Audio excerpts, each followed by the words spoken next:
स्वास्थ्य सुरक्षा से राष्ट्रीय सुरक्षा उपकर विधेयक 2025 पर चर्चा के लिए खड़ा हुआ हूँ।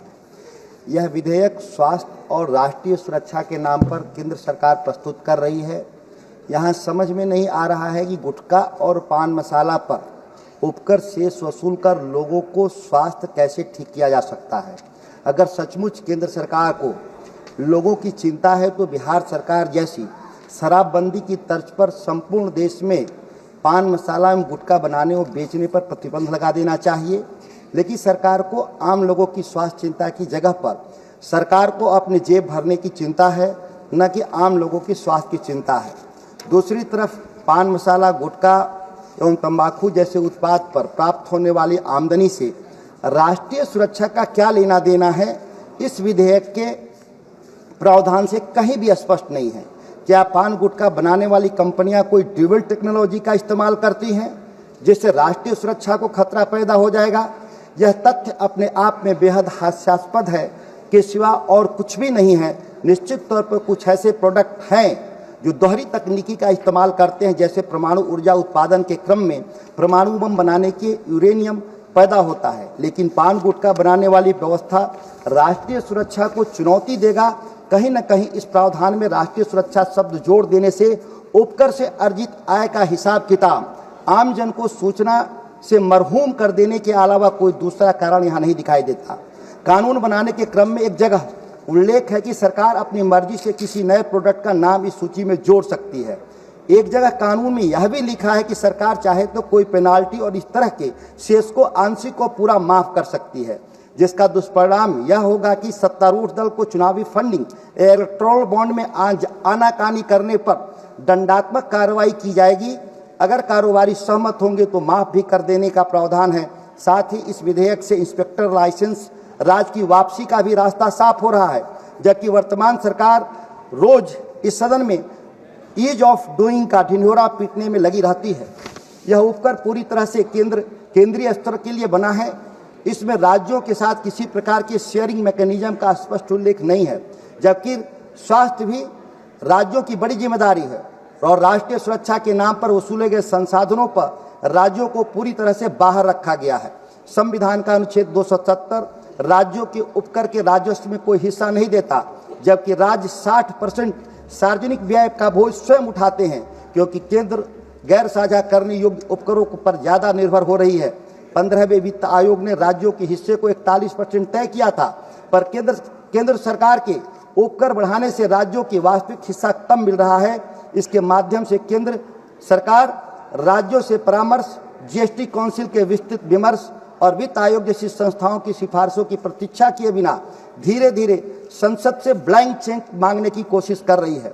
सरकार इस शेष को राष्ट्रीय सुरक्षा और स्वास्थ्य सुरक्षा से जोड़कर भावनात्मक सहमति लेने की कोशिश कर रही है।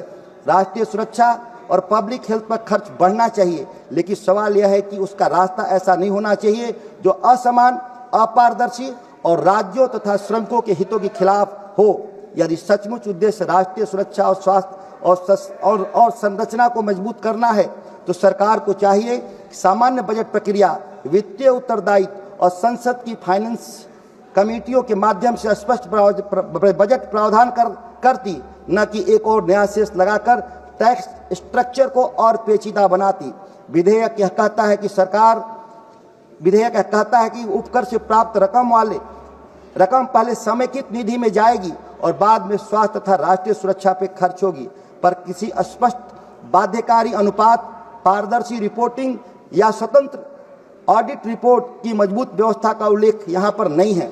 अभी तक कोई स्पष्ट आउटकम फ्रेमवर्क नहीं दिया गया। इससे जुटाई गई राशि से कितने नए अस्पताल, कितने हेल्थ सेंटर, कितने रक्षा प्रोजेक्ट या आपदा तैयारी पर तंत्र बनाए जाएंगे।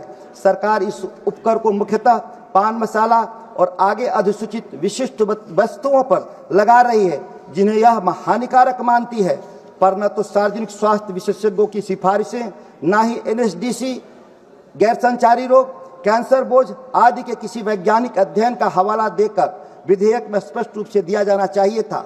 यदि वास्तव में उद्देश्य नशे की बुरी आदतों को रोकना है, तो सरकार को तंबाकू नियंत्रण कानूनों को सख्त पालन, उत्पादों की पैकेजिंग, विज्ञापन नियंत्रण पुनर्वास कार्यक्रम और राज्यों के स्वास्थ्य बजट को सीधी मदद जैसे उपायों पर प्राथमिकता से काम करना चाहिए। सिर्फ टैक्स बढ़ाने से व्यवहार परिवर्तन की गारंटी नहीं मिलती। यह बिल कहता है कि कोई भी व्यक्ति जो निर्दिष्ट वस्तुओं के उत्पादन के लिए कोई मशीन ओन ऑपरेटेड या कंट्रोल करता है, उस पर सेस लगेगा, चाहे वास्तविक उत्पादन कितना भी हो। शेष मशीन की उत्पादन क्षमता के आधार पर लगेगा, न कि वास्तविक आउटपुट पर। यानी अगर बाजार में मंदी, उत्पादन घटाना पड़े या मशीन आंशिक रूप से चले, तब पर भी पूरा शेष देना होगा। इसका सबसे ज़्यादा नुकसान छोटे और मझौले उद्यमियों को होगा, जो पान मसाला और इससे जुड़े सेक्टर में कारखाने चलाते हैं, किराए पर मशीन लेते हैं, साझा मशीनों से काम करते हैं। इन इकाइयों में काम करने वाले हजारों लाखों मजदूर, पैकिंग वर्कर, परिवहन कर्मी और सप्लाई चेन से जुड़े लोग अचानक बहुत बड़े टैक्स बोझ और अनिश्चितता के दायरे में आ जाएंगे। यह उपकर मशीन की रेटेड स्पीड के आधार पर लगाया जाएगा।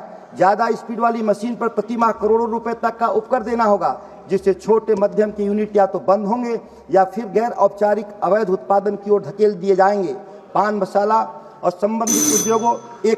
संबंधित उद्योगों को आपूर्ति श्रृंखला में काम करने वाले लाखों मजदूरों के लिए न तो इस विधेयक में कोई सामाजिक सुरक्षा का प्रावधान है, न वैकल्पिक आजीविका का कोई व्यवहारिक खाका, जबकि अवैध बिना बिल के उत्पादन से राजस्व हानि और मिलावटी उत्पादों का खतरा और बढ़ेगा। विधेयक में स्पष्ट नहीं किया है उपकर कब तक वसूला जाएगा, कौन सा वित्तीय लक्ष्य पूरा होते ही से वापस लिया जाएगा, और क्या संसद को प्रत्येक वर्ष फंड के उपयोग का विस्तृत अनिवार्य लेखा जोखा दिया जाएगा या नहीं। आज तक शिक्षा उपकर, स्वास्थ्य उपकर, सड़क उपकर आदि के उपयोग की समेकित सार्वजनिक समीक्षा इस सदन के सामने बहुत स्पष्ट रूप से नहीं प्रस्तुत हुए। ऐसे में एक और उपकर जोड़कर सरकार जवाबदेही से बचना चाहती है। सरकार यदि सचमुच स्वास्थ्य की चिंता करती है तो उसे टैक्स के साथ साथ डिमांड साइड नीतियां लानी चाहिए। सख्त विज्ञापन नियंत्रण, पुनर्वास और वैकल्पिक रोजगार, स्वास्थ्य योजनाएं, जागरूकता अभियान। सिर्फ राजस्व के नाम पे बोझ बढ़ाना आसान नहीं है। मैं सदन से मांग करता हूं कि अस्पष्ट प्रावधानों के चलते सेलेक्ट कमेटी के सामने इस कानून को जाना चाहिए, जिससे विस्तार से इस पर चर्चा हो सके। धन्यवाद।